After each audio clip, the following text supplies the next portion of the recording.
Hello, everybody, and welcome. My name is Brian of Hessan's County, and I'm glad that you could join us today. For today's TTRPG Talk, we're going to be talking about the solo journaling game Last Dispatch by Symbolic City. I intend to do an actual play with this game on my blog, so I wanted to start with an introduction on how this game works, the basic concepts and rules. In Last Dispatch, you play a journalist who is reporting on a growing crisis in a country. The game utilizes a standard deck of playing cards and a six-sided die in order to determine the events that your character is reporting on. Before starting play, it is important to create a basic starting scenario and potentially the four factions, each one assigned to the four suits. Each suit is associated with a facet of society in order to make creating diverse factions for your crisis a bit easier for you. For example, spades is associated with work and production, so you might want to have this suit represent like labor unions, um, students, an influential industry like certain types of manufacturing, tourism, or agriculture. During each round of play, the player draws a hand based on the number that is rolled on the six-sided dice. So I felt it would probably be best to demonstrate exactly how a turn works by showing you, literally, here on the table, how the basic card system for Last Dispatch works. So basically, we're going to be using, as I mentioned before, a deck of cards and a six-sided die, right? Here we have our draw pile. Over here, the box is currently representing what will become our discard pile. Up here, we have our four offices where court cards basically could end up going, depending upon special rules involving those. So I'm going to go ahead and roll our die to see how many cards we would be pulling for our first turn here. And I rolled a 4. So what we would do is we go in and we draw the top 4 cards. Okay. And then it is suggested that we go ahead and group our cards by suit. So here I have two. Oh, here, let me rearrange this so that you guys can actually read the numbers. We have two clubs, a spade, and a diamond. So this event, whatever faction is being represented by the clubs, clubs represent the use of force. So oftentimes clubs would be like, authorities like the military or maybe the police, freedom fighters, rioters, any of these types of groups. Um, so presumably this group would be the one that would kind of win because the value of these cards is higher than the other ones. And the fact that we have these three suits would mean a faction from each of these three groups are actually involved in the event. Here's an example. We have a labor union, right? We have, let's say, important people, important financial capitalists involved in some industry, and they're having a dispute, right? And then the military or police end up intervening in the situation and kind of taking advantage of the situation in some capacity.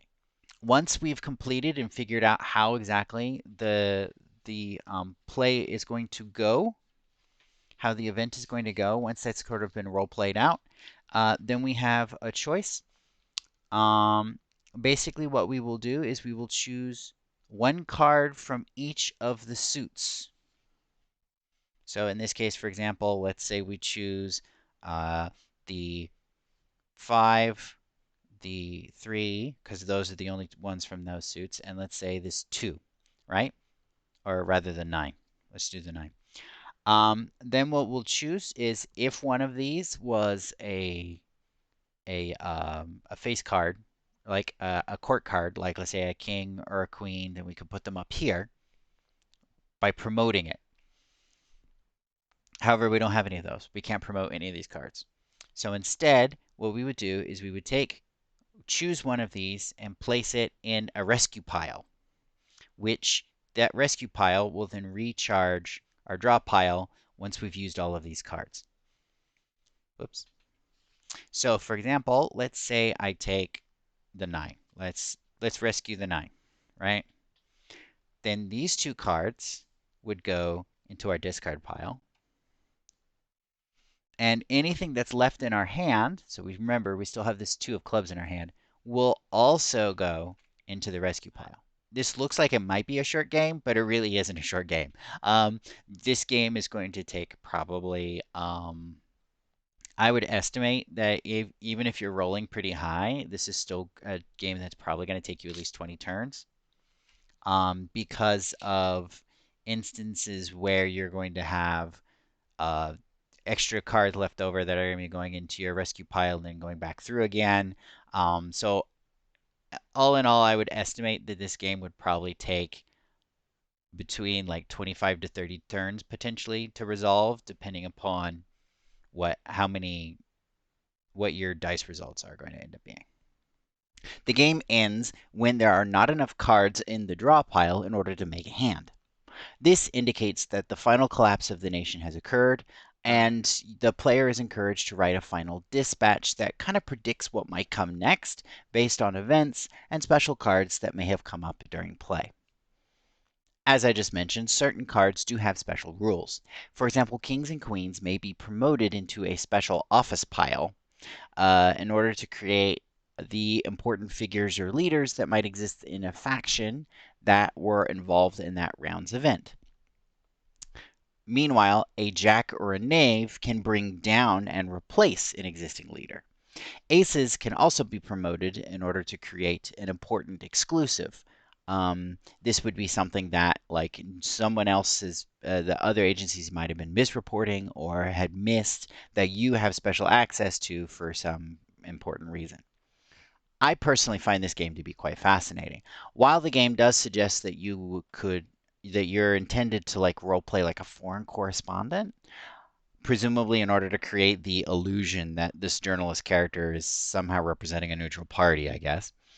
You could also see this. I could see this being even more interesting if you were role playing like a local correspondent reporting for a foreign media outlet.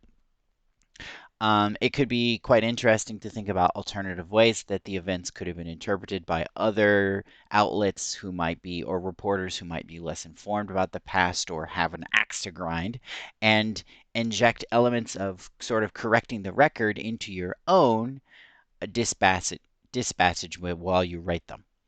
It could also be possible to play this game cooperatively by having multiple players work together to create the events with the cards and agreeing on the basic facts of the event, but then creating their own dispatches separately to introduce their own reporting spins on events to match their own writing style, or the news agency that they're working for might have a particular slant or bias that they're sort of leaning into. Or it might even be possible to have each of the players sort of utilize a different medium in order to create their dispatches, like political cartoons or radio reports or staged sort of on the ground reporting events or even mock interviews on TV. If you like the sound of Last Dispatch based on this description and would like to take a look, you can find links to it in the video description down below. As I mentioned, I'm intending on creating an actual play for this game very soon on the Hessan's County blog, so you might want to sign up for my newsletter to be notified of when that goes live, or a link to it will be placed in the doobly-doo down below if it is already up. Thank you all very much for joining me today. And remember to rate your itch purchases.